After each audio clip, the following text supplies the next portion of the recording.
Good afternoon, everyone. Today we're going to be talking about potting on Bismarckia Nobilis seeds. Welcome back to the Germination Station.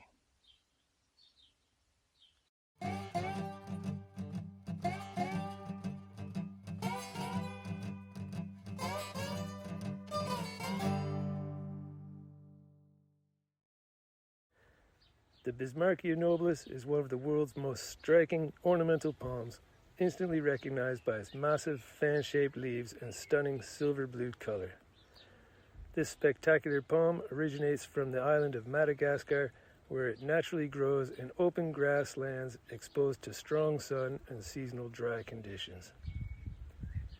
It prefers well-draining soil, dislikes constantly wet roots, and performs exceptionally well in warm climates where frost is rare.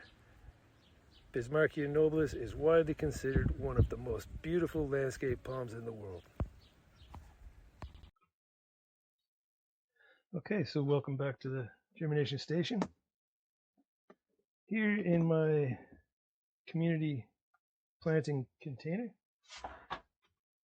on May 9th, I put 10 Bismarckia nobilis seeds in here, and by the 26th of May,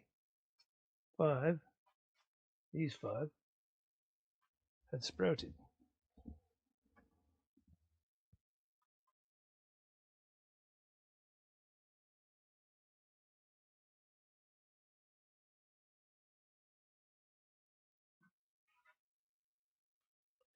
So I waited until I felt the taproot was long enough, about 2 to 4 centimeters long, before I potted them on, and that was on the 6th of June.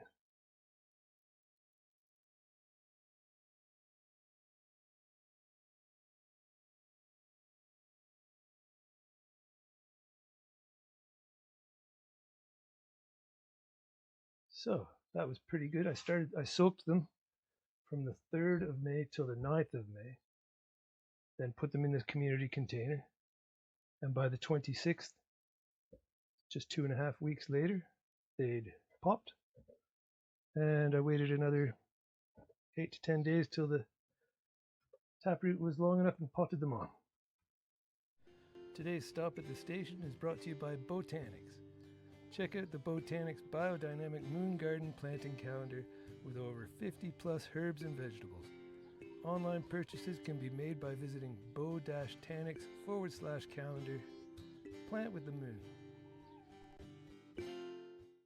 So, I mixed up a mix of normal compost and coconut fiber and perlite and vermiculite, and put them in these tall containers.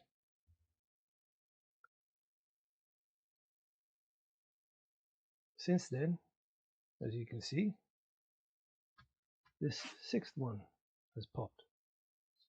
So I've been waiting to pot it on as I do this video. So when I potted these ones on, I did, as I said, a mix of normal compost, coconut fiber, vermiculite, and perlite. I think perhaps I could have made the mix with a bit more free draining. I'll tell you the reason why. Initially, I was concerned that it was too dense, and perhaps it is, and maybe that's why, as you can see, the taproot is pushing the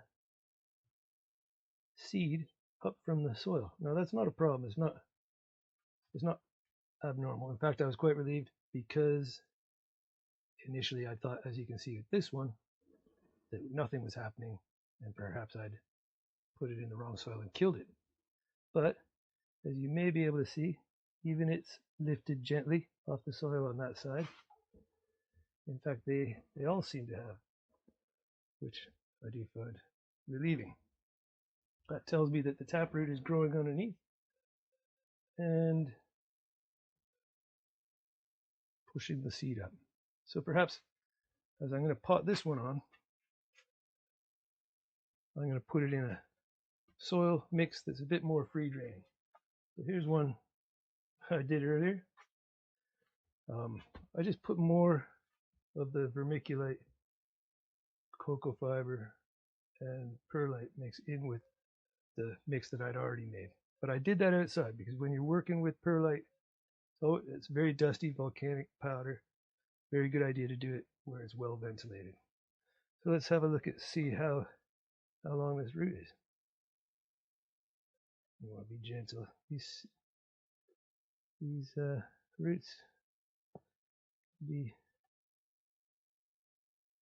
might be moved. Oh, he's in there. Okay. Wow. Oh, that's great. I'm really happy about that. So we're going to use my marker as a dibber, and we'll plant that sort of halfway on the surface as it was in the community tray. Okay, so as I said, we're going to use this as a dibber. And you see how light that soil is. Perhaps I should moisten it up a bit first, get it to stand up. Because we're going to be moistening it anyway. That's a bit better. Now, when you're planting it, you want to make sure you backfill properly because you don't want any oxygen on the roots, as this could lead to like a dry root rot. So we'll push that in nice and tidy, always trying to be as gentle as you can with the root itself. There. So I'm really happy about that. These palms are beautiful, and I'm looking forward to having one in my garden. So give that a good soaking.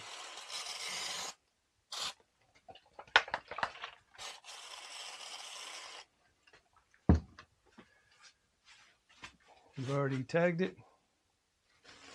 I'll take a photo of it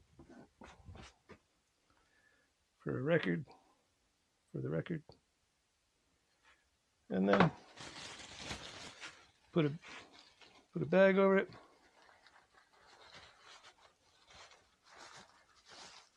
and we'll put it back over there on a heat mat with the rest of them, and hopefully in a couple months we might get a shoot. So I don't know if I spoke about these seeds send out a really large taproot, so it's really important to put them in a tall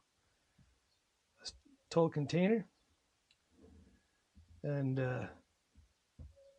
otherwise the root system will get too crowded. So there we are. I hope you found this informative.